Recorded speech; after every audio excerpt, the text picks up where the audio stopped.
नमस्कार, स्वागत है सोल स्टडी पर। आज हम लोग देखेंगे अगले चैप्टर जो कि अगले हम लोग प्रीवियस ईयर का पेपर हम लोग सॉल्व कर रहे हैं।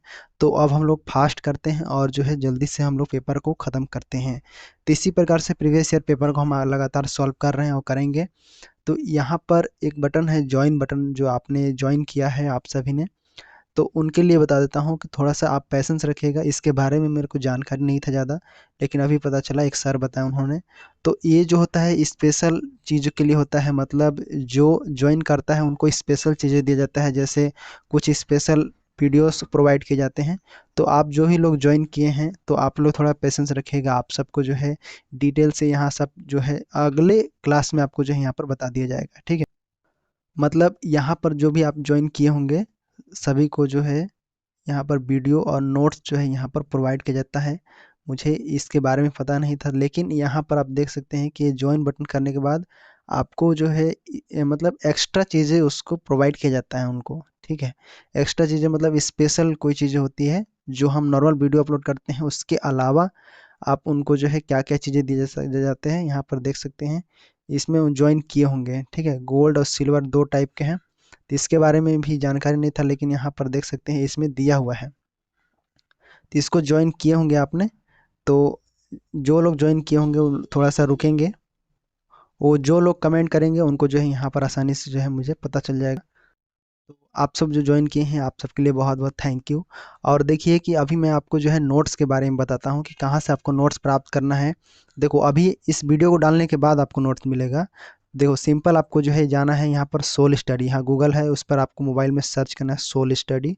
उसके बाद आपको जो है यहाँ पर पहला ये साइट दिखेगा, इस पर आपको क्लिक करना है।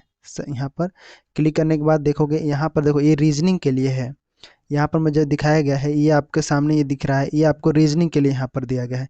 इस पर आपको जो है सिंपल क्लिक करना है। जैसे आप इस पर क्लिक करोगे, तो यहाँ पर देखोगे, नीचे आओगे, तो देखो यहाँ पर रीजनिंग के बारे में पूरा डेफिनेशन बताया गया है कि रीजनिंग क्या है।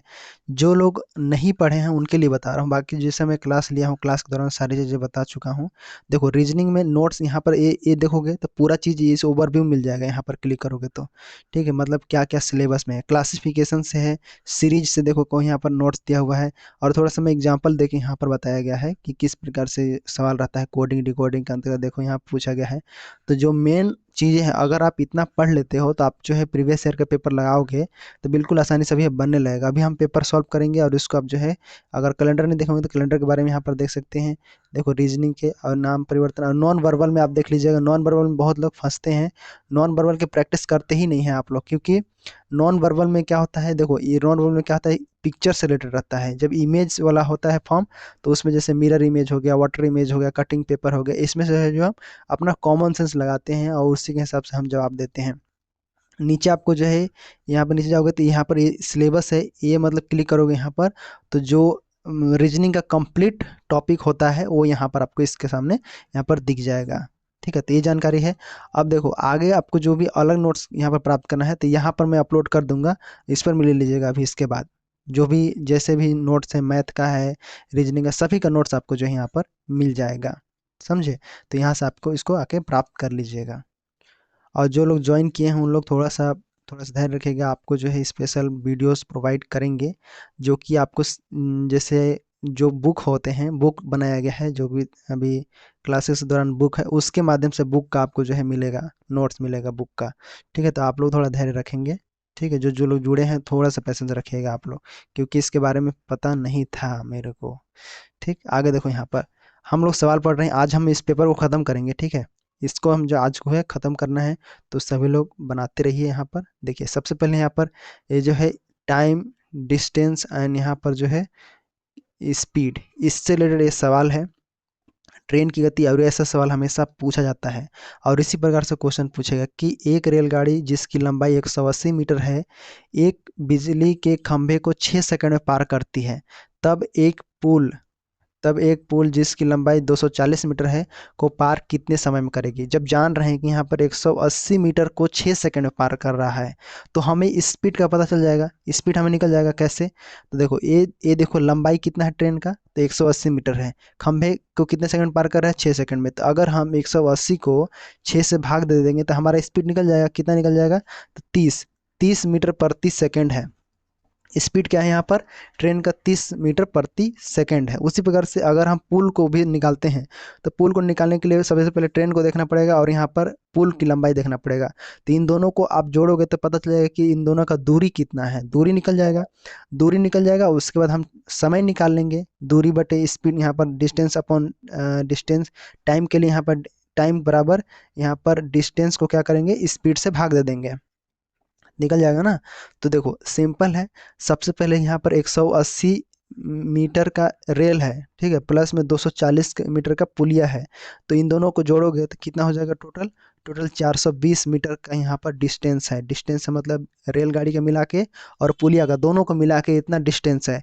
अब यहाँ पर बात आ रहा है कि हमारा ट्रेन जो है 30 मीटर प्रति सेकंड की चाल से चल रहा है और यहाँ पर डिस्टेंस कितना है हमारा, 420 मीटर है। तो कितना समय लगेगा, तो समय यहाँ पर करने के लिए कुछ नहीं करना है, 420 को आप चुपचाप यहाँ पर किससे भाग दे दीजिए, 30 से, ठीक है। तो यहाँ पर कितना बार में जाएगा, यहाँ पर 3 एकम 3 14 14, यहाँ पर 14 सेकंड में जो है पार करेगा। सेकंड कितना होगा, 14 सेकंड, यहाँ पर टाइम कितना हो जाएगा, यहाँ पर 14 सेकंड हो जाएगा। आसान है ना। तो यहाँ पर आपका राइट आंसर ये वाला हो जाता है। ऐसे आपको जो है अलग अलग क्वेश्चन आएंगे, जैसे बिजली के खंभे को आएगा, ठीक है, इसी प्रकार से कोई वृक्ष को लेकर आएगा, ठीक है, और पुलिया को लेकर आएगा तो आपको जो है इसी प्रकार से निकालना है। एक सुरंग को लेकर आएगा, सुरंग की लंबाई दे देगा ऐसे, तब आपको जो है इसी प्रकार से सवाल बनेगा, ठीक है, याद रखना इस प्रकार से आपको बनता है क्वेश्चन। यहाँ पर यूनिट वगैरह भी चेंज करने का नहीं पड़ा, कोई भी यूनिट चेंज नहीं करना है, सीधा आपका जो है टाइम डिस्टेंस, यहाँ पर डिस्टेंस को समय स्पीड से भाग देगा, समय निकल जाएगा। आगे देखो यहाँ पर कथन और कारण के आधार पर ये क्वेश्चन पूछा गया है, तो इसको भी आसानी से आप बना लोगे, देखना। कथन और कारण दिया हुआ है, बोला है कि किसी भी आयाम, आयाम मतलब डायमेंशन, कोई भी जो है यहाँ पर लिखा हुआ है डायमेंशन, उसको जो है यहाँ पर बता रहा है, कोई भी डायमेंशन हम ले लेंगे, आयाम ले लेंगे, के लिए घन और घनाभ का आयतन समान होता है। ऐसे तो नहीं होता है, क्योंकि घन का आयतन जो होता है, क्यूब का घन जो होता है, एक क्यूब होता है, ठीक है, घन के आयतन का हो गया। और घनाभ का आयतन क्या होता है, घनाभ कैसे होता है, देखो ऐसे जो है चौड़ाई मतलब घन का क्या हुआ, घन का सभी भुजा जो है बराबर होता है। अब देखो यहाँ पर ये घनाभ हो गया, ऐसे रहेगा घनाभ, फिर उसके बाद यहाँ पर ऐसे मिलेगा। तो घनाभ में क्या होता है, घनाभ में आपका जो है लंबाई, चौड़ाई और ऊंचाई होता है, ये आपका क्षेत्रफल होता है, मतलब L गुड़े W गुड़े H होता है, वाइड, और फिर उसके बाद हाइट होता है। तो ये आपका जो है इन दोनों सेम थोड़ी है, इन दोनों अलग अलग है, इसलिए जो कथन ये क्या हो जाता है, ये गलत हो जाता है ना। क्योंकि दोनों का आयाम समान कैसे होगा, समान अगर ए क्यूब होता है घन का, घन का जबकि सभी भुजाएं क्या होती है, बराबर होती है, जहाँ पर ए का मान जो होता है भुजा की लंबाई कहलाता है यहाँ पर, और तीनों भुजाओं के यहाँ पर ये वर्क करते हैं, यहाँ पर ए क्यू मतलब ए क्यू होता है, ये घन का आयतन होता है। उसी पर से आगे देखोगे तो यहाँ पर देखो कारण क्या दिया हुआ है, कारण भी दिया है कि घन का क्षेत्रफल ए क्यू होता है यदि उसकी एक भुजा ए है।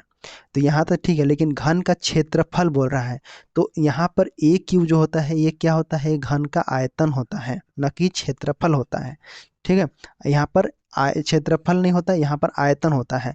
अगर हम क्षेत्रफल की बात करें तो घन का जो है कुल वक्र पृष्ठीय जो हम ज्ञात करते हैं, वक्र पृष्ठीय हम अगर कुल संपूर्ण वक्र पृष्ठ हम अगर ज्ञात करें, इसको याद रखना, पृष्ठ ज्ञात करें तो इसका 6a² होता है।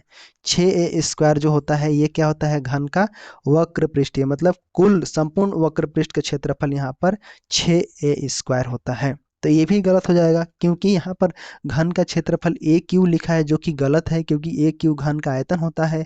लेकिन और यहाँ पर घन का क्षेत्रफल कुल घन का क्षेत्रफल होता है, वो होता है 6a² होता है। इसलिए जो है यहाँ पर ये दोनों कथन जो है, कारण कथन भी और कारण भी दोनों गलत है। इसलिए यहाँ पर ऑप्शन क्या हो जाएगा, यहाँ ऑप्शन हो जाएगा आपका डी ऑप्शन, ठीक है। एक सेकेंड, यहाँ पर लिखा हुआ है, देखो क्या है, देखो यहाँ पर क्या है, ये दोनों गलत है, लेकिन यहाँ पर ये जो चीज दिया हुआ है कि रीजन, कारण दिया हुआ है, ये किसी और चीज में अगर हम बात करें किसी अन्य अर्थ में लेकर इसको हम सही मान सकते हैं, ठीक है, किसी और अर्थ में लिया गया है इसको, तो इसलिए यहाँ पर ऑप्शन नंबर डी लिया गया था मॉडल में, ठीक है, इसके लिए। लेकिन हमें समझना क्या है, समझना यहाँ पर ये चीज़ें है कि ये सवाल इस प्रकार से यहाँ पर आया हुआ है, आप खुद यहाँ पर सोचो इस सवाल को लेकर, ठीक है। ऑप्शन में देख रहे हो यहाँ पर नहीं है, ठीक है, तो ऑप्शन क्या होगा, दोनों सत्य है, यहाँ पर दोनों सत्य लिखा हुआ है, सत्य है, आर गलत है, जबकि हम जान रहे हैं कि दोनों गलत है, लेकिन जो रीजन बता रहा है कोई अर्थ और अर्थ को लेकर यहाँ पर बता रहा है, इसलिए हम इसको सत्य मान सकते हैं। ठीक है, लेकिन ये गलत है, ऐसे भी ये सही रहता है, लेकिन यहाँ पर मॉडल आंसर में ये लिया गया। ऑप्शन में भी देख रहे हो कैसे दिया हुआ है, तो यहाँ पर आपको जो है डी वाला आपका राइट आंसर हो जाएगा। समझे, समझने का प्रयास कीजिएगा, बस आपका ये चीज़ें क्लियर हो गया। 6a² और इसको याद रखो आप, ए क्यूब का याद रखो। तो ऐसे सवालों में आपको जो है लॉजिक का इस्तेमाल करना है। ठीक है, यहाँ पर कोई रट के नहीं जाना है। आगे देखो, यहाँ पर निम्न ज्यामिति जो आकृति दिया है उनके फलक को जोड़ना है। हम जानते हैं, देखो बेलन कैसे होता है, बेलन ऐसे होता है, सिंपल ये होता है। ऊपर देखो, यहाँ पर भी आपका गोल एक वक्री वक्रीय होता है, यहाँ पर भी होता है, मतलब वृत्ताकार होता है ना, ये फलक हो गया वृत्ताकार, ये भी फलक हो गया वृत्ताकार। ठीक है, तो दो वृत्ताकार यहाँ पर निकल रहा है। तो यहाँ पर जो है दो वृत्ताकार फलक रहा, और ये जो है ये एक साइड दिख रहा है, ये क्या है, एक वक्रीय सतह हम यहाँ पर ज्ञात कर रहा है। तो ये तीन चीजें दिख रहे हैं यहाँ पर। ठीक है, तो यहाँ पर जो है लेकिन यहाँ पर विकल्प में 3 नहीं होगा इसका। ठीक है, यहाँ पर इसका राइट आंसर क्या होगा, ए वाला हो जाएगा 2। ठीक है, बेलन इस प्रकार से। ठीक है, यहाँ पर देखो दो वक्रीय सतह है, इसे इसको बेलन हम गिनेंगे। घन के देखो, घन में क्या होता है, ये देखो ये ऐसे बराबर भुजा होता है, इसका भी बराबर भुजा रहता है ऐसे। तो इसका कितने फलक होते हैं, तो इसको जो है टोटल 6 फलक होते हैं, 6 6 फलक होते हैं। ठीक, तो ये 6 फलक है, तो यहाँ पर राइट आंसर क्या इसका मिलान किससे होगा, तो इसका जाएगा घन का 20 से 6 से जाएगा यहाँ पर 6। और उसके बाद शंकु का देखो, शंकु ऐसे होता है, शंकु का देखो यहाँ पर ऐसे मिला रहता है शंकु। अब शंकु में देखो एक वृत्ताकार ए वाला हो गया, इसको फलक गिनेंगे, एक वृत्ताकार फलक होता है। ठीक है, और ये आपका वक्रीय सतह होता है। ठीक है, तो यहाँ पर आपका जो है ये देखो ये हो गया एक ठे, एक एक वृत्ताकार फलक होगा, एक वक्रीय सतह हो गया, दो फलक गिना जाएगा। लेकिन इसको जो है यहाँ पर 3 लिया गया है, और ये 3 फलक होता है। कैसे देखो, यहाँ पर देखो इधर एक साइड है शंकु है, ठीक है, ये शंकु है, तो इधर पीछे साइड भी रहेगा गोल ऐसे। तो एक ये वाला हो गया, एक ये वाला, एक पीछे वाला, ऐसे जितना दिख रहा है उतना 3 यहाँ पर लिया गया है, तो ऑप्शन नंबर यहाँ पर जो है ये वाला हो जाएगा। ठीक है, ऐसे। अब देखो गोला के बारे में देखते, तो ये देखो गोला ऐसे होता है, गोला। तो गोला में कोई समतल यहाँ पर नहीं होता है, ये शंकु में छिन्नक भी आ जाएगा ऐसे ना ऊपर में, यहाँ पर याद रखना ऐसे, ऐसे, इसीलिए यहाँ पर 1 2 और 1 3 ऐसे लिया गया है। तो गोला में क्या होता है, ऐसे गोल जब रहता है तो गोला में तो कुछ रहता ही नहीं, इसमें समतल कुछ है ही नहीं है, इसमें गोल है। तो इसमें क्या है, इसमें एक बस एक वक्रीय क्षेत्र है, इसीलिए हम इसको 1 लेंगे यहाँ पर ऐसे। ठीक है, तो राइट आंसर यहाँ पर क्या हो जाएगा, ऑप्शन नंबर ए का 2, बी का 4। तो यहाँ पर राइट आंसर आपका जो है बी ऑप्शन हो जाता है। समझे, तो ऐसे आपको जो है मिलाने के लिए आता है, और ऐसा आपको याद रखना है। क्या याद रखना है, देखो जैसे ये घन है, तो इसको जो है पता होना चाहिए कि इसमें 6 फलक होता है, ये मानते हैं 6 फलक होता है वर्गाकार, लेकिन इसमें 8 जो होते हैं शीर्ष होता है, 8 शीर्ष होता है, 4 4 8 ऐसे। और किनारा अगर गिनेंगे तो ये वाला जो है किनारा होता है, तो इसका दुगना होता है, मतलब 12 इसका किनारा होता है। तो पूछ देगा कि एज बताइए कि किनारा कितना होगा, तो यहाँ पर 12 होगा। ठीक है, 8 मत मारना। और 8 क्या होता है, यहाँ पर शीर्ष होता है। तो ऐसे आपको जो है पता होना चाहिए घन घन आपका, इसको याद रखना है, क्योंकि ऐसे सवाल बनेगा यहाँ पर। ठीक, आगे देखो ऐसे सवाल पूछा जाएगा यहाँ पर, यदि उत्तरोत्तर छूटें 25 10 8% है, तब तुल्य एकल छूट की दर ज्ञात कीजिए। ऐसे क्वेश्चन आएगा, तो ये जो है छूट हमेशा ध्यान है कि मार्क्ड प्राइस पर ही दिया जाता है, एमपी पर जो है मार्क्ड प्राइस पर दिया जाता है, अंकित मूल्य जिसे कहा जाता है। तो अंकित मूल्य पर ही हमें जो है छूट मिलता है। ठीक है, अंकित मूल्य पर हमें क्या होता है, छूट दिया जाता है, जो भी डिस्काउंट मिलता है ना वो मार्क्ड प्राइस पर ही मिलता है। तो यहाँ पर हम पहले तो हमें छूट के दर दे दिया है कि छूट की दर बताइए क्या होगा, यहाँ पर पूछ रहा है एकल छूट की दर, कितना छूट की दर है यहाँ पर बताइए सभी में। ठीक, तो पहले तो अंकित मूल्य पता होना चाहिए, तो अंकित मूल्य यहाँ पर हमें पता ही नहीं है।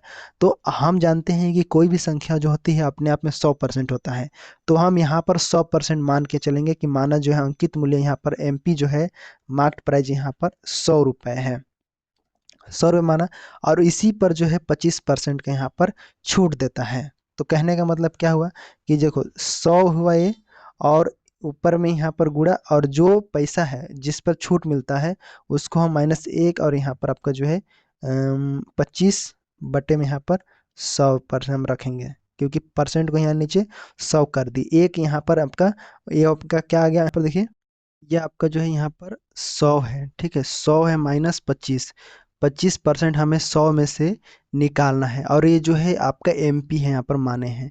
इसका जो टोटल यहाँ पर छूट है वो 100 में से यहाँ पर 25% आपको घटाना है।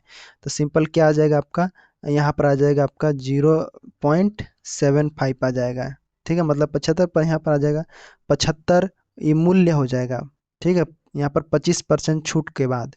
अब देखो यहाँ पर दूसरा 10% लिखा हुआ है, 10% छूट देगा तो कितना हो जाएगा, यहाँ पर 100, ठीक है, इसको नहीं भी लिखोगे तो यहाँ पर आपको जो है, ये नहीं लिखोगे तो यहाँ पर डायरेक्ट आपको जो है पता चल जाएगा। देखो यहीं पर आपको जो है निकाल लेना है, यहीं पर निकालोगे, आपको जो है 100 में कितना घटाना है, तो 10%, 10 बटे यहाँ पर 100 कितना आ जाएगा ये आपका।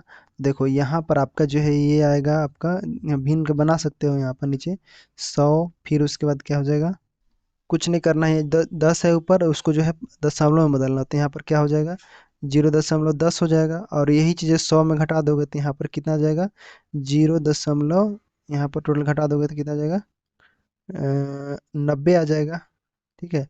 और यही 90 का गुणा हम जो है इससे कर देंगे, तब पता चलेगा इन दोनों का जो है कितना मूल्य है 10% छूट के बाद। तो इन दोनों का गुणा करोगे आपस में तो यहाँ आ जाएगा आपका 0.90, तो टोटल यहाँ पर 67.5 हो जाता है ऐसे। अब देखो ये 67.5 आ गया। अब इस पर आपको 8% यहाँ पर निकालना है, तो 8% पहले तो 100% में से 8% निकाल लो, तो यहाँ पर 100 हो गया -8 बटे यहाँ पर क्या हो जाएगा 0.08 हो जाएगा। इसी को घटा दोगे तो यहाँ पर आ जाएगा कितना 0.92 आ जाएगा, 0.92 आ जाएगा, 100 का 8% यहाँ पर, ठीक है। तो ये आपका जो है हो जाए, इसका गुणा किसके साथ कर दोगे, तो ये इसके साथ कर दोगे 67.5 के गुणा कर दोगे 0.92 का, टोटल यहाँ पर कितना आ जाएगा 62.1 आ जाएगा। तो ये आपका आ गया यहाँ पर 8% छूट के बाद कितना आया 62.01। यही चीज़ें आपको टोटल यहाँ पर 100 में से आपको 62.0, यहाँ 12.1 घटा देंगे तो यहाँ पर कितना आ जाएगा 37.9।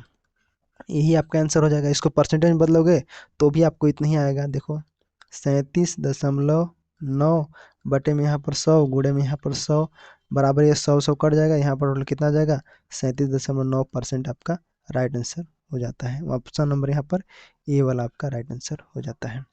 कहने का मतलब क्या है कि सभी का जो यहाँ पर छूट आपको देखना है, छूट यहाँ पर निकाल लेना है। ये देखो पहला छूट है, इसका छूट का गुणा जो है दूसरे छूट के साथ गुणा कर देना है, फिर दूसरे आएगा उसके तीसरे गुणा करके यहाँ पर ले आना है, फिर उसको 100 में से मतलब टोटल मार्क्स प्राइस जितना छूट ये सब मिल जाएगा छूट एक साथ, और यही को जो है यहाँ पर मार्क्स प्राइस से आपको घटा देना है टोटल, तो आपका जो है यहाँ पर आ जाएगा आंसर। ठीक है, ऐसे सवाल को एक बार प्रैक्टिस किया कीजिए आप लोग, क्योंकि ये सवाल थोड़ा नया लग रहा है, नया नहीं है लेकिन इसको जो है बना चुका हूँ मैं, एसएससी वाला में जो है मैं पढ़ा रहा था तो उसमें जो है सवाल को इसको बनाया हूँ, तो इसको एक बार प्रैक्टिस कर लीजिए। ठीक, जो लोग प्रैक्टिस किए होंगे उनका जो है बन गया होगा, क्योंकि प्रैक्टिस ही इसमें बहुत ज़्यादा है मस्त। देखो 3 संख्याओं में से पहली संख्या दूसरी संख्या के 2 गुनी है और तीसरी संख्या की 3 गुनी है, यदि उनका औसत 80 88 है तब प्रथम और तृतीय संख्याओं का अंतर क्या है। एवरेज से देखो ये सवाल आया हुआ है, इसको बनाइए यहाँ पर। ऐसे आप जो बना सकते हो यहाँ पर पहले दूसरी 2 संख्या तीसरी, तो ऐसे मान सकते हो कि यहाँ पर माना संख्याएं जो है यहाँ पर कैसे, तो x है और y है और यहाँ पर z मान लो, 3 संख्या हमारा मान गया कि माना 3 संख्या इस प्रकार से है। अब बोल रहा है कि पहले दूसरी की 2 गुनी, मतलब x बराबर जो है x बराबर 2y हो गया, और यहाँ पर बोल रहा है कि उसकी 3 गुनी है, तो मतलब यहाँ पर आगे हो जाएगा x बराबर 3z हो जाएगा, क्योंकि यहाँ पर बोल रहा है कि पहली संख्या दूसरी की 2 गुनी और तीसरी संख्या की 3 गुनी है। देखो यहाँ पर तो x ये 3 गुनी हो गया z, और यहाँ पर जो है x का 2x हो गया, इस प्रकार से। अब हम इनको जो है व्यक्त कर लेते हैं, कैसे करेंगे, देखो y को हम इस प्रकार से लिख सकते हैं x बटे 2 लिखेंगे, जो हम अनुपात में हम निकाले थे, अनुपात में पढ़े थे इसके बारे में। ठीक है, और z बराबर क्या हो जाएगा, z बराबर हमारा x बटे 3 हो जाएगा। इसके बारे में हमने पढ़ा है पहले ही, जो है हमने एवरेज और अनुपात समानुपात में हम इसको पढ़े हैं। ठीक है, तो सब जो ना कॉम्बिनेशन है। अब बोल रहा है कि तीनों संख्याओं का योग जो है कितना है, 88 है। तो अब यहाँ से आपका एवरेज का फॉर्मूला स्टार्ट होता है, एवरेज का तीनों का संख्याओं का योग है मतलब, तो x plus y plus z बटे ये 3 है तो नीचे 3 यहाँ लिखा जाएगा, 3 संख्या ऊपर है तो उसके बाद यहाँ पर 88 आता है। तो यहाँ पर कुछ नहीं करना है आपको, जो है सबको ये 3 जो है इसके साथ गुणा हो जाएगा, तो यहाँ पर हो जाएगा x plus y plus z बराबर, गुणा कर लोगे तो यहाँ पर 264 हो जाएगा। ठीक है, अब एक्स का मान आपको निकालना है। तो एक्स का मान निकालने के लिए यहाँ पर रखोगे क्या, देखो एक्स का मान निकालने के लिए सिंपल, जब एक्स का मान निकल जाएगा तो इन सबका निकल जाएगा। देखो यहाँ पर वाई लिखा हुआ है, यहाँ पर जेड है, तो वाई जेड का यहाँ पर मान रख दो, एक्स का मान निकालना है तो एक्स का मान निकालना है, तो यहाँ पर वाई का मान हम रख देते हैं। तो वाई का मान क्या रखे थे हमने, यहाँ पर देखो ये वाई का है और ये आपका जेड का है। तो वाई का है एक्स बटे 2 प्लस यहाँ पर एक्स बटे 3 है बराबर यहाँ पर 264 है। ठीक है, तो इन दोनों को जो है यहाँ पर जोड़ेंगे हम, तीनों नीचे एलसीएम लेंगे तो यहाँ पर 6 हो जाएगा, और ऊपर में आपका 6x हो जाएगा, प्लस में 2 3 6 3x हो जाएगा, प्लस में 3 दूनी 6 यहाँ पर 2x हो जाएगा, बराबर यहाँ पर 264 इस प्रकार से। अब देखो ये 6 का गुणा इसके साथ कर दो यहाँ पर टोटल, तो कितना हो जाएगा, ये 264 गुणे 6 करोगे, और नीचे जो है यहाँ पर 3 2 6, 6 और 6 कितना हो जाएगा, 3 2 5 और 6 यहाँ पर 11 हो जाएगा। तो 11x का हम x मान लेते हैं, और जो 6 और 24 है, मैं यहाँ शॉर्टकट थोड़ा कर रहा हूँ, शॉर्टकट आप लोग यहाँ पर अच्छे से बना लेना। 200 यहाँ पर 64 गुणे 6 हो जाएगा ये वाला, ऊपर नीचे आ जाएगा आपका 11 इस प्रकार से। ठीक, अब देखो यहाँ पर 11 आ गया, अब इसको काट दो आप, यहाँ पर 11 से कट जाएगा क्या, तो देखो यहाँ पर 11 से ये कट जाएगा कितने बार में, तो 11 दूनी 22। ठीक है, 22 यहाँ पर कितना गया बचा, 4 4 44, 11 चौको 44, मतलब 24 बार में ये कट जाएगा 264। 24 का गुणा 6 से कर दोगे तो हमारा जो है 6 चौको 24 मतलब 144 हो जाएगा। 144 हमारा क्या आ गया, एक्स का मान आ गया हमारा। अब एक्स का मान आ गया तो हम आराम से निकाल लेंगे किसका, इसका भी निकाल लेंगे और इसका भी निकाल लेंगे। कैसे, अगर हम वाई का निकालेंगे तो वाई का निकालेंगे या फिर जेड का निकालेंगे, किसका निकालेंगे बोल रहा है, तो यहाँ पर प्रथम तथा तृतीय संख्या का अंतर ज्ञात करना है, हमें अंतर ज्ञात करना है। तो यहाँ पर सबसे पहले एक्स बटे 3 का इसका निकाल लो, और उसके बाद तो आराम से निकल जाएगा। देखो यहाँ पर सिंपल, यहाँ पर जेड का निकालेंगे तो एक्स की जगह आपको लिख देना है कितना है, एक्स बटे 3 है, तो यहाँ पर आपको लिख देना है 144 बटे में यहाँ पर 3 हो जाएगा, काट दो इसको तो कितना बनेगा, 3 चौको 12, यहाँ पर 48 बार में चला जाएगा। ठीक है, तो ये किसका मान आ गया, आपका जेड का मान आ गया 48। अब बोल रहा है कि यहाँ पर अंतर बताना है कि प्रथम और तृतीय का अंतर, मतलब एक्स का माइनस आपका जेड से करेंगे, तो यहाँ पर कितना हो जाएगा 144, एक्स का मान है यहाँ पर, माइनस करोगे 48, तो यहाँ पर कितना आ जाएगा, टोटल आपका 96 आ जाएगा। तो ये आपका आंसर हो जाता है, right answer option number A वाला आपका राइट आंसर है। ठीक है, इतना टाइम नहीं लगता, लेकिन आपको जो है यहाँ पर समझाने में लगा है। आप चाहें तो इसको बिल्कुल इजी तरीके से यहाँ से शुरू कर सकते हैं, एक स्टेप यहाँ और एक स्टेप यहाँ, 2 स्टेप में बन जाएगा क्वेश्चन ये। ठीक है, परीक्षा हाल में इतना लंबा मत बनाना, आराम से धीरे धीरे यहाँ पर, यहाँ से एक्स में मान लिए, बस इसको होल्ड पर रखना और इसको यहाँ पर तुरंत यहाँ पर पकड़ लेना बस यहाँ से, फिर इसके बाद यहाँ पर लास्ट में बना देना है। ठीक है, तो इतना परीक्षा में आप टाइम मत लगाना, तो आप टाइम का खराब हो जाएगा, जानते हुए क्वेश्चन गलत हो जाएगा फिर। आगे देखो यहाँ पर जोड़ी मिलाना है, तो जोड़ी ये तो मिला लोगे आप। ठीक है, चाल, औसत चाल जानते हो, समय जानते हो, कुल समय यहाँ पर दिया हुआ है अल्फा। आगे देखो चाल का होता है दूरी बटे समय, हमने अभी पढ़ा है। तो दूरी बटे समय कौन सा ऑप्शन है, तो ऑप्शन यहाँ पर जो है तीसरा नंबर है ये वाला, दूरी बटे समय। औसत चाल हमें ज्ञात करना, औसत चाल ज्ञात करना है तो क्या होगा, कुल दूरी बटे टोटल समय हमें निकालेंगे, मतलब यहाँ पर आपका जो है ये हो जाएगा ये वाला आपका राइट आंसर औसत चाल का। ठीक है, कुल दूरी बटे कुल समय, ऐसे समय निकालना है तो समय के लिए आपको जो है दूरी बटे चाल आपको भाग देना होगा, दूरी को चाल से भाग दोगे समय, अभी हमने बनाया है इसके बारे में इससे पहले वाला सेक्शन में। अब जो बचा है वही आपका अल्फा ये हो जाएगा इसके साथ। ठीक है, तो मतलब यही होता है कि दूरी यहाँ पर 1 बटे औसत चाल 1 हो जाएगा, मतलब डिस्टेंस में मतलब एक मेल खाता है यहाँ पर, तो हम उसको डाल देंगे यहाँ पर, तो बचा हुआ यही आपका आंसर हो जाता है। समझे, तो जब ये 4 ऑप्शन बन गया मतलब यहाँ पर राइट आंसर कौन सा हो जाएगा, ये आपका जो है यहाँ पर डी का 3, बी का 4, सी का 2, डी का 1। तो यहाँ पर राइट आंसर आपका जो है डी वाला ऑप्शन हो जाता है। ये आपका डी ऑप्शन यहाँ पर राइट आंसर हो जाता है। ठीक है, नेक्स्ट हम क्वेश्चन में चलते हैं। ठीक है, आगे देखो ये वाला क्वेश्चन देखिए परसेंटेज से आया हुआ है, और क्वेश्चन मैं बोला था कि यहाँ से एक ना एक टाइप का क्वेश्चन बनता है परसेंटेज में। परसेंटेज में टोटल में 9 टाइप का क्वेश्चन पढ़ाया था आपको, उन टाइप को एक बार देख लेना, क्योंकि वहाँ पर सभी टाइप के मैं क्वेश्चन 2-3 क्वेश्चन हर टाइप से करवाया हूँ, और वहाँ से क्वेश्चन बनता है। देखो चुनाव संबंधी है, देखो चुनाव निर्वाचन संबंधी। एक चुनाव में एक प्रत्याशी 65% मत प्राप्त हुए, वह 3645 मतों से जीता, तब कुल कितना मतदान हुआ वह यदि वह दो प्रत्याशी थे। मतलब दो प्रत्याशी थे, दो प्रत्याशी था तो एक हारेगा अब एक जीतेगा, यही अंतर होगा ना। तो जितना भी मत होगा वो अपने आप में क्या होगा, 100% होगा। ठीक है, तो हम यहाँ पर मान के चलेंगे कि कुल मत क्या होगा, कुल मत यहाँ पर 100% होगा। ठीक है, 100% होगा। तो जीतने वाले प्रत्याशी कितना है यहाँ पर, ये देखो ये जो है वो जीता 65% वो जो प्राप्त किया और जीत गया वो 65%। मतलब हम 100 में से, मतलब कुल मत में से 65% ले गया जीत कर, तो कितना बचा यहाँ पर 35। तो 35 वाला क्या किया, 35 वाला क्या है, वो मतलब छोड़ गया वो उसके लिए जो हारा है, तो उसका अंतर कितना होगा। तो हाँ, अगर हम देखो 65% बेचारा लाकर जीत गया, ठीक है लाकर जीत गया, और वो जो है 100 में जो 35% ये बचा हुआ है मत, ठीक है ये उसका है। लेकिन इसके बीच हम पता करेंगे तो अंतर हमें पता चल जाएगा। कैसे, देखो 65 में अगर हम 35% घटा देते हैं, 65% 35% घटाते हैं, तो 30%, 30% क्या है, ये अंतर है उसका, क्योंकि वो 65 लाने के लिए 30% वो नहीं ला पाया, इसलिए वो हार गया। ठीक है, तो ये हार का अंतर हो गया यहाँ पर। ठीक है, मतलब जीतने के लिए उसको, जीतने के लिए इतना जरूरी था, ये जीतने के लिए कितना जरूरी था, 30% उसको जरूरी था, तब जाकर वो 65 लाता तो जीत जाता। तो इतना समझ में आ गया आपको। अब चलो यहाँ पर हम गणना कर लेते हैं, मतलब जीत का अंतर हमारा जो है 30 है, 30% लाता तो वो जीत जाता। तो ये जो 30 है किसके बराबर है, तो 30 है जो है यहाँ पर 3645 के बराबर है। अगर इतना वोट लाया होता तो ये भी जीत गया होता।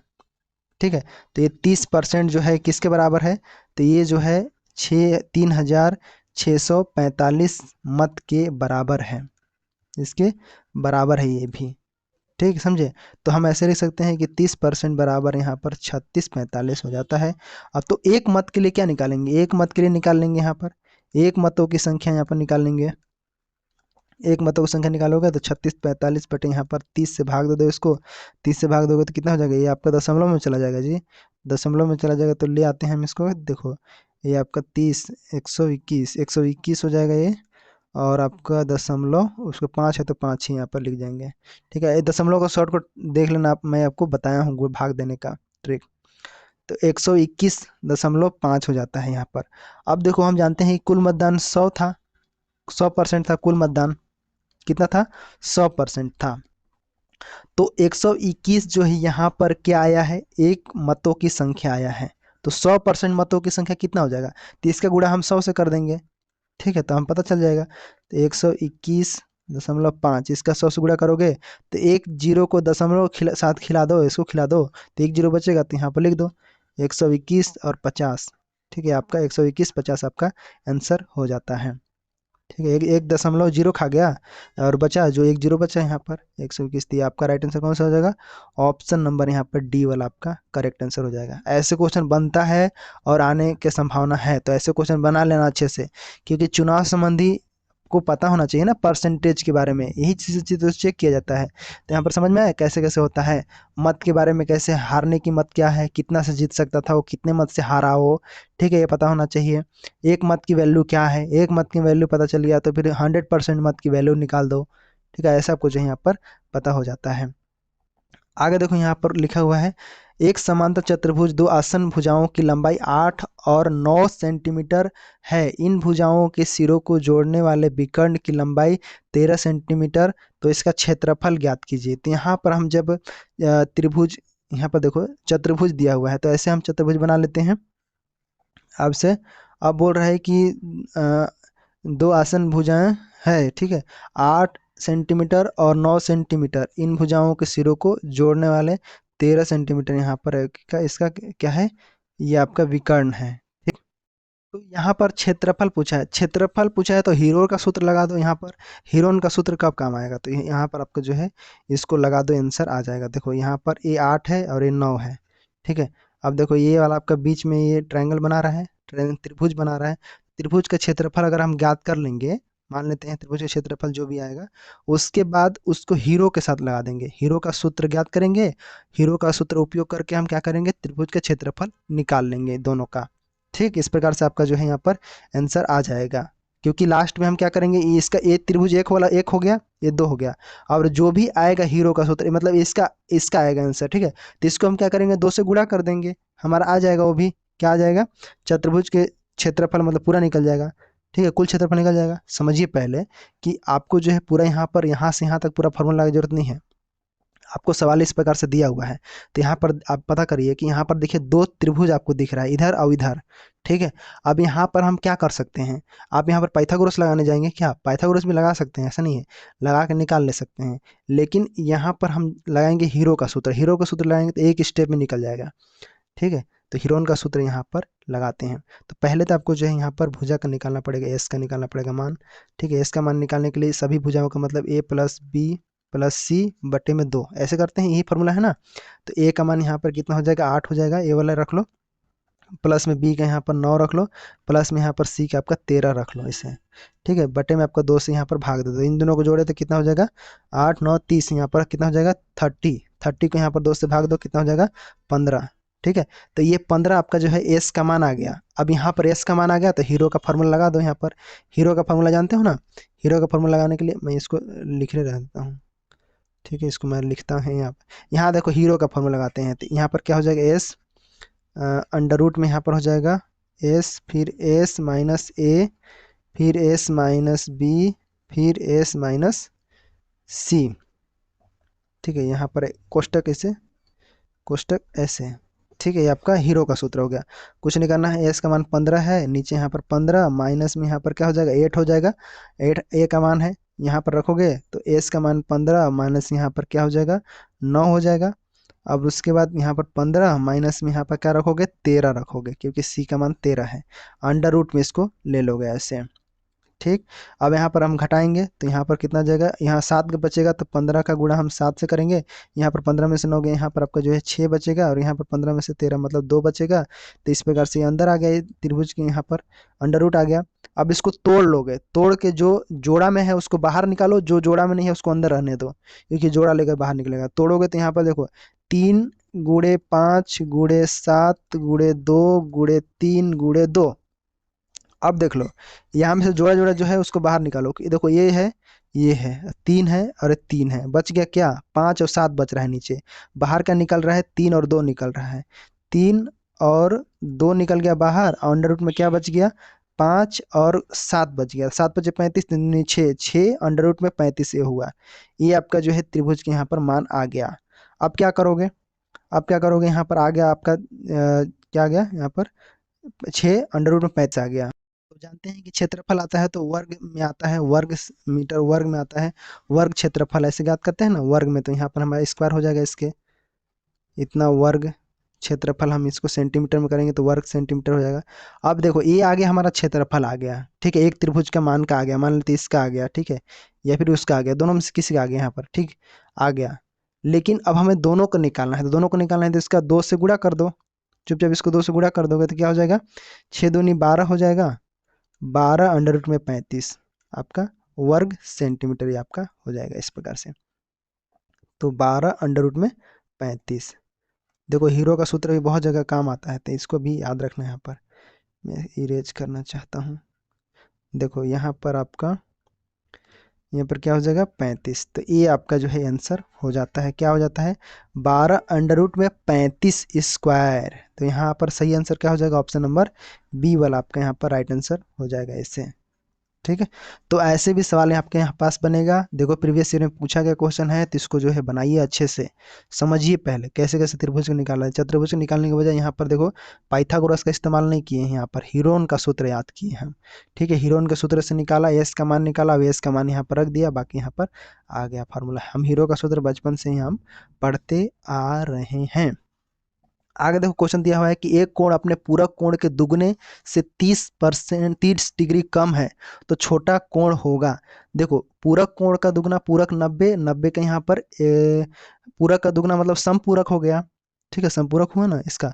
और समपूरक यहाँ पर -90, मतलब माइनस यहाँ पर 30 बोल रहा है, तो 30 का है। अब यहाँ पर आप कंफ्यूज हो जाओगे, कैसे हो गए? देखो एक कोण अपने पूरक कोण से दुगने से 30 डिग्री यहाँ पर डिग्री कम है, और इंग्लिश में देखोगे तो यहाँ पर लिखा हुआ है सप्लीमेंट्री। अब यहाँ पर फंस सकते हो, क्योंकि यहाँ पर देखिए सप्लीमेंट्री लिखा हुआ है, यहाँ पर पूरक लिखा हुआ है। पूरक कोण को हम क्या बोलते हैं? कॉम्प्लीमेंट्री बोलते हैं। इंग्लिश में क्या बोलते हैं? कॉम्प्लीमेंट्री। अगर आपके पेपर में इस प्रकार का अगर क्वेश्चन आता है तो ध्यान देना कि यहाँ पर जो इंग्लिश वाला रहता है ना, उसको वैलिड माना जाता है, उसी को सत्य माना जाता है कि हाँ ये अच्छे से छपाया है। हालांकि हिंदी में ठीक है, हिंदी में थोड़ा गलत हो सकता है, लेकिन इंग्लिश वाले को सही माना जाता है, इसलिए हमें जो है इंग्लिश वाला को देख के चलना है। ठीक है, परीक्षा में ध्यान देना कि इस प्रकार से आपको जो है एग्जाम देने जाओगे तो फंस जाओगे। आपको रहेगा इंग्लिश में कुछ और, हिंदी में कुछ और रहेगा। तो हमेशा हिंदी वाले को सॉरी इंग्लिश वाले को वैलिड माना जाता है। तो इंग्लिश में देखो यहाँ पर सप्लीमेंट दिया हुआ है। सप्लीमेंट एंगल किसको बोलते हैं? सप्लीमेंट्री एंगल जो होते हैं वो संपूरक को बोलते हैं। संपूरक कैसे होता है? जैसे ये सीधे रेखा हो गया और इस पर कोई रेखा ऐसे खिंचाया हुआ है, तो सीधी रेखा जो है ना इसको जो है जोड़ रहा है, तो ये सीधी रेखा पर जो है उसको संपूरक बोला जाता है। कहने का मतलब अगर मान लेते ए वाई है, ए एक्स है, तो ये कोण जो है ना ये क्या कहलाएगा? ये संपूरक कहलाएगा। इन दोनों का कोणों को मापने पर कितना आना चाहिए? तो 180 डिग्री आना चाहिए। ठीक है, तो 180 डिग्री अगर हम बोलेंगे तो ये क्या कहलाएगा? संपूरक कहलाएगा। और अगर हम पूरक कोण की बात करें, पूरक ये जो दिया गया है हिंदी में, जो कि हम इसको इससे नहीं बनाएंगे, हम सप्लीमेंट्री से यहाँ बनाना पड़ेगा ना, क्योंकि इसका तो कोई मान नहीं होगा यहाँ पर, क्योंकि हिंदी से हम बनाएंगे तो इसी देखो जानबूझ के गलती करते हैं यहाँ पर छपाई की मिस्टेक में। अब आदमी जो हिंदी मीडियम वाले हैं वो आराम से देखेंगे इसको, और जो है जल्दी से इसको बनाना शुरू कर देंगे कि भाई पूरा कोला बताया है तो यहाँ पर हम क्या करेंगे? 90 डाल के बनाएंगे। क्या करेंगे? ऐसे करेंगे। हिंदी वाले मीडियम वाला ऐसे करेंगे, एक्स मान लेंगे। ठीक है, कोण का एक्स मान लेंगे, कोई दिक्कत नहीं है। ये बोलेंगे कि दुगना बता रहा है तो दुगना कर लेंगे। ठीक है, अब यहाँ पर 90 लिखेंगे 180 की जगह, और माइनस करेंगे यहाँ पर कितना? छोटा कोण, उसको कोण को कितना माने? एक्स माने, तो एक्स घटा लेंगे यहाँ पर, और माइनस का क्या करेंगे? कम है 30, यहाँ पर लिख देंगे ऐसे। इस पर रख के वो बनाएंगे ऐसे। फिर उसके बाद जो है 390 डिग्री रखेंगे, उसका इसका दुगना करेंगे 180 हो जाएगा। 180 इसका कैलकुलेशन करके फिर निकालेंगे एक्स का मान। फिर एक्स का मान आएगा। अब एक्स का जो भी मान आएगा उस मान को 180 डिग्री से घटाएंगे, 180 नहीं 90 से घटाएंगे, 90 से घटाएंगे, फिर उनका जो कोड आएगा उसको लिखेंगे, जो कि वो गलत हो जाएगा, जो कि ऑप्शन में भी नहीं दिया है वो। ठीक है, ऑप्शन में भी नहीं दिया है जो आएगा, तो उसे भी बना सकते हो। बनाने के प्रैक्टिस करने की कोई दिक्कत नहीं है आपको, यहाँ पर गलती करने की फुल छूट है, करिए। लेकिन समझिए पहले कि कैसे बन रहा है। इन दोनों कोण का मान कितना होना चाहिए? 90 डिग्री होना चाहिए एक्स वाई का। इसका मतलब क्या होगा? ये पूरा कोण कहलाता है। तो ध्यान देना, पूरा कोण को कॉम्प्लीमेंट्री बोलते हैं और समपूरक को सप्लीमेंट्री यहाँ पर बोला जाता है। ठीक, इस प्रकार से आपको जो है पता चल गया। तो सप्लीमेंट्री के आधार पर हम यहाँ बनाना है, तो सप्लीमेंट्री का बनाना है तो यहाँ पर सिंपल हम पहले क्या करेंगे? माना कोण, कोण क्या है यहाँ पर? एक्स मान लेते हैं। ठीक है, एक्स माने कोण, और उसके बाद यहाँ पर बोल रहा है इसका संपूरक कोण, यहाँ पर पूरक लिखा है लेकिन यहाँ पर संपूरक होगा। ठीक है, सप्लीमेंट यहाँ पर दिया हुआ है, तो पूरक कोण यहाँ पर कितना हो जाएगा? 180। तो इससे पहले वाले हमने बनाया था, देखो 180 हो जाएगा यहाँ पर। माना कोण 180, ये कोण मान लिया हम इसको, और हम जानते हैं कि ये दो कोण होता है, इसका कोणों का योग कितना? 180 होता है। ठीक है, मतलब दोनों का कोण है, तो कोई भी कोण का मान दिया रहेगा तो उसका दूसरा निकाल लोगे ना। कैसे? देखो ये 80 दिया रहेगा तो हम जान जाएंगे कि इसका जो है 100 होगा। कैसे होगा? क्योंकि हम जान जाएंगे कि 180 में से अगर हम 80 घटा देंगे तो ये जो कोण का मान निकल जाएगा जो भी बचा हुआ है। तो उसी प्रकार से यहाँ पर हम क्या करेंगे? 180 डिग्री में हम एक्स का घटा देंगे, जो भी कोण है वो दिया हुआ है। ठीक है, ये क्या कहलाएगा? संपूरक कोण कहलाएगा। ऐसे ध्यान से देखना, अच्छे से समझना, संपूरक कोण ये कहलाएगा। क्लियर है? अब देखो यही चीज़ों को आपको जो है यहाँ पर हल कर देना है। कैसे? देखो जैसे जैसे बोला है सवाल में वैसे वैसे लिख कर रहा हूँ मैं। देखो यहाँ पर x लिखेंगे, जो कोण निकालना है उसको बराबर करेंगे 2 गुना, 2 गुना पूछा है तो 2 गुना यहाँ पर कर देंगे किसका? पूरक कोण के दुगने है, नहीं संपूरक कोण के दुगने, तो यहाँ पर 180 डिग्री। संपूरक कोण क्या है? ये वाला है, ये आपका कोण है 180 माइनस एक्स, और उसमें जो है 30 डिग्री कम है तो 30 यहाँ पर लिख देंगे ऐसे। ठीक है, अब इसी को हम हल कर लेते हैं। आप यहाँ पर 90 लिख के भी चल जाए ना, अगर यहाँ पर पूरा कोण लिखेगा तो 90, यहाँ पर अगर कॉम्प्लीमेंट्री लिखा रहता तो यहाँ पर 90 लिख के बता देता बनता। ठीक है, अब देखो यहाँ पर x हो जाएगा बराबर, इसका गुणा इसके साथ होगा क्योंकि कुष्ठक का मतलब गुणा होता है। ठीक है, तो 180 का यहाँ पर गुणा कर दिया, 18 दूनी 36 मतलब 360 डिग्री हो जाएगा, और माइनस का ये जो है इसके साथ इसका हो जाएगा गुणा, फिर तो क्या हो जाएगा 2x हो जाएगा, और माइनस का जो है यहाँ पर 30 हो जाएगा। अब x बराबर यहाँ पर क्या हो जाएगा, ये देखो ये 2x है और यहाँ पर जो है 30 है, ये तो 30 और यहाँ पर जो है 360, मतलब इसमें क्या बचेगा 30 घट जाएगा, तो 330 डिग्री हो जाएगा, माइनस का 2x हो जाएगा इसे। ठीक है, इस प्रकार से यहाँ पर अब यहाँ से तो आप आसानी से हल कर पाओगे। देखो यहाँ पर ये माइनस में है, ये प्लस में है, वेरिएबल को एक साथ जोड़ दोगे तो ये जो है माइनस उस पर जाएगा तो प्लस में हो जाएगा, तो प्लस का हो जाएगा 3x और बराबर यहाँ पर 330, और ये 3 को 30 में भाग दोगे क्योंकि गुणा में है, तो x का मान हमारा कितना आ जाएगा जी, 110 डिग्री आ जाएगा। 110 डिग्री आ जाएगा x का मान। अब बोलिए कि यहाँ पर जो है ये संपूरक कोण का मान रखना है, तो x की जगह पर रख दोगे तो 180 में हम क्या करेंगे, माइनस करेंगे हम 110 को कर देंगे। ठीक है, कितना आ जाएगा 70 डिग्री। तो ये आपका यहीं पर ये क्या हो जाएगा, वो दोनों में से छोटा कोण कौन सा होगा, छोटा कोण यहाँ पर कौन सा होगा, 70 डिग्री का हो जाएगा। समझे, ऐसे क्वेश्चन को ध्यान से देखना, बनाना इसी प्रकार से, सवाल पढ़ने में जल्दीबाजी मत करना। यहाँ पर दे आपका राइट आंसर क्या हो जाएगा, यहाँ पर 70 हो जाएगा। ठीक, तो सवाल को अच्छे से समझना, इंग्लिश वाले को भी समझना है, हिंदी वाले को समझना है, क्योंकि इंग्लिश वाले को सही माना जाता है। ठीक, हिंदी में कुछ भी लिखा रहेगा लेकिन इंग्लिश वाले को ही वैलिड मानते हैं, वैध मानते हैं। देखो आगे क्वेश्चन है, आगे देखो ये एक तरह से एक जोड़ी बनाने के लिए इस प्रकार से जो है, जैसे एक आपका जो है सिलेबस में मेंशन किया हुआ है चर वाला, चर एक चर दो चर वाला, इस प्रकार से क्वेश्चन होता है, तो उसको भी एक बार देख लेना। देखो समांतर रेखा में जब कोई रहता है तो हम इसको निर्देशांक पहले ही आपको सवाल में बता चुका हूँ मैं।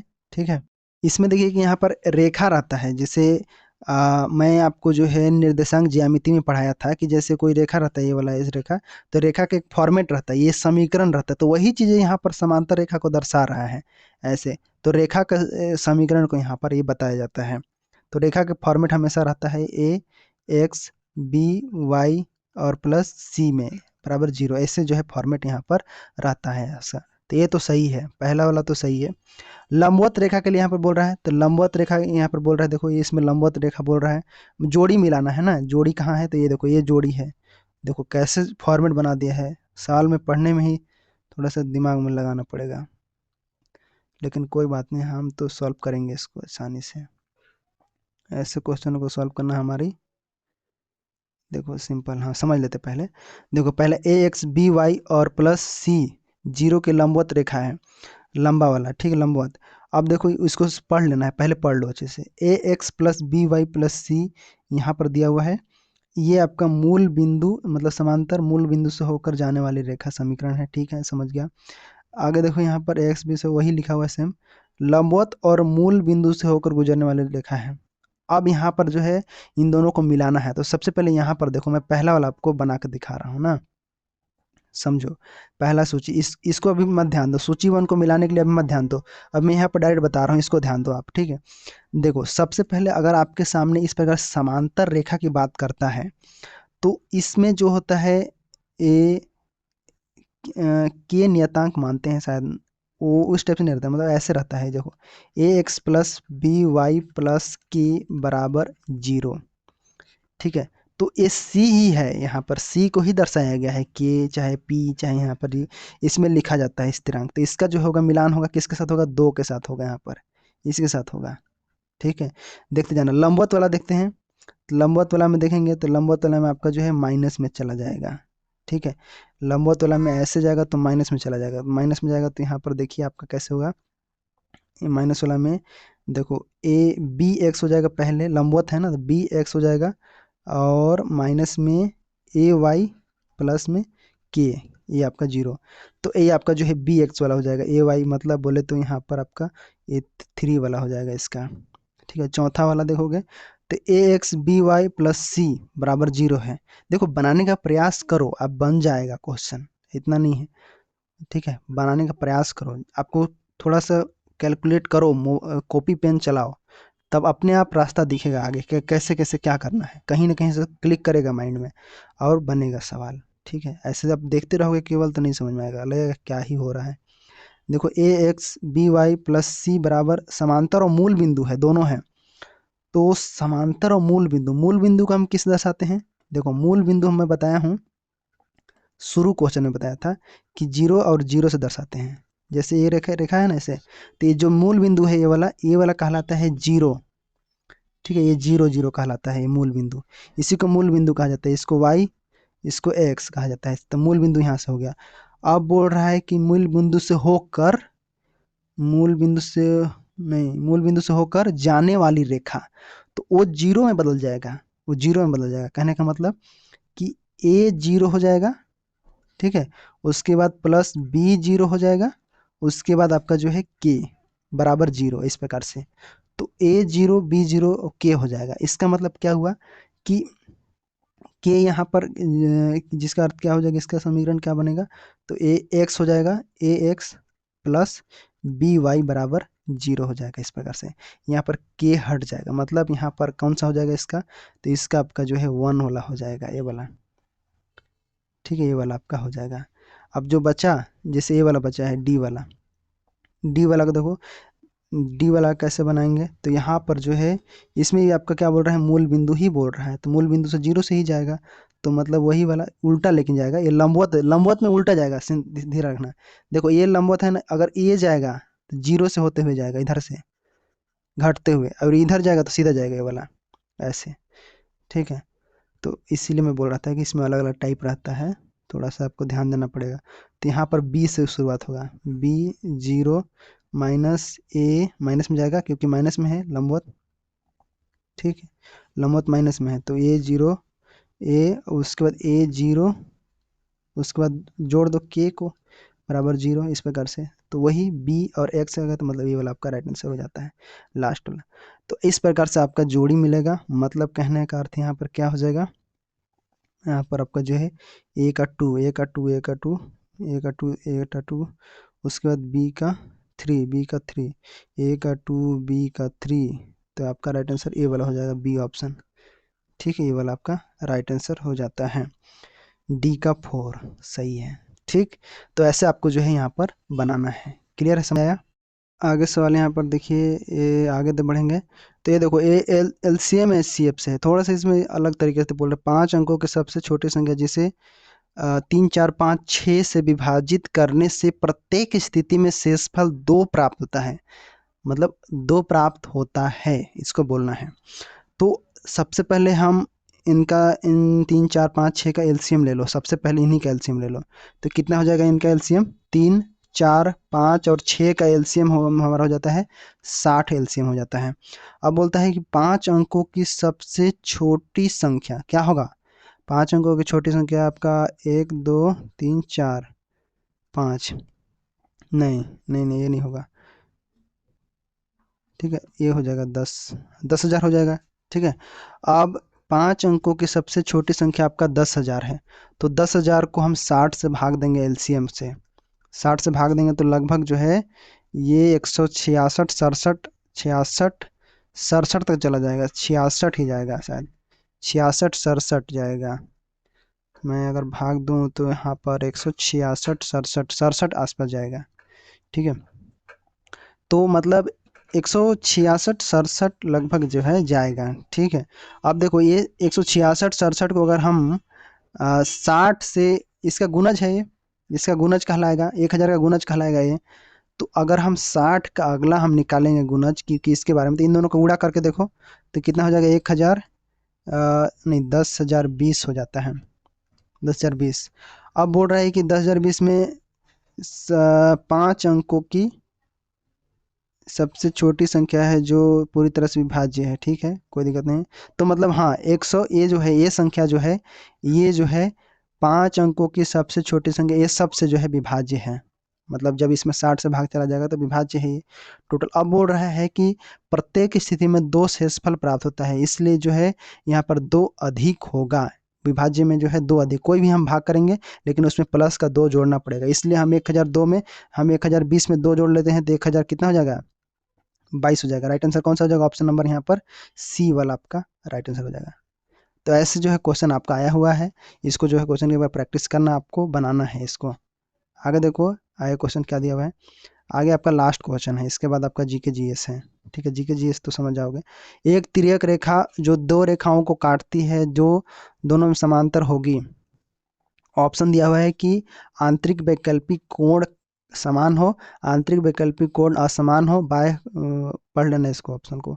तो जब एक तिर्यक रेखा दो रेखाओं को काटती है तो वे रेखाएं समांतर होती हैं, ऐसे बोल रहे हैं। यदि आंतरिक वैकल्पिक कोण समान हो ये, और बाह्य वैकल्पिक कोण समान हो, मतलब कहने का अर्थ यहाँ पर आपका जो है ए और सी होगा राइट आंसर। ए और सी ये आपका होगा राइट आंसर। कहने का मतलब देखो, ए आंतरिक वैकल्पिक कोण समान हो और यहाँ पर बाह्य वैकल्पिक कोण नहीं, ये बाह्य वैकल्पिक कोण समान हो। ठीक है, समान होना चाहिए ये, और ये आपका यहाँ पर आंसर होता है। ठीक है, समझे, सीधा सीधा समझो कि जैसे ये हो गया आपका, ये समांतर रेखा है उससे हो गया। अब बोल रहा है कि आंतरिक वैकल्पिक पैरेलल, और यहाँ पर एक कट कर रहा है, तो कट कर रहा है मतलब लेख काट देता हूँ। ठीक है, ये कट गया।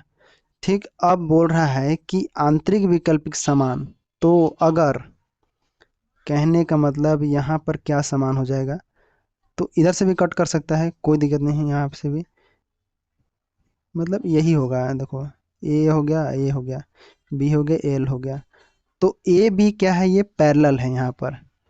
तो यही पूछ रहा है, काटती है तो दोनों रेखा समांतर होगी, तो ए भी पैरेलल ही होगा। तो ये इससे कोई लेना नहीं, ये ट्रांजिटेबल है।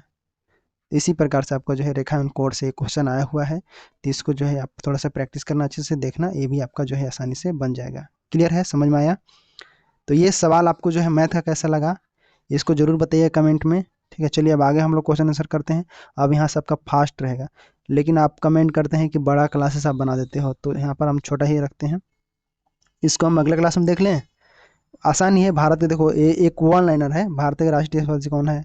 ठीक है, ये सुमेलित। अब इसका जो पीडीएफ में थोड़ा सा आप वेट करना, पेशेंस करो, इसका मैं आज ख़त्म कर दूंगा इसको। ठीक है, आज मैं आपको जो है 2 3 4 क्लास देने वाला हूँ आपको एक साथ। 4 क्लास आपको जो है आज प्रोवाइड हो जाएगा। बाकी आपको जो है सीजी का आप लोग थोड़ा सा पढ़ लेना। सीजी का मैं ज़्यादा कुछ नहीं है, सीजी में आपको जो है मैं एमसीक्यू करा दूंगा लास्ट समय।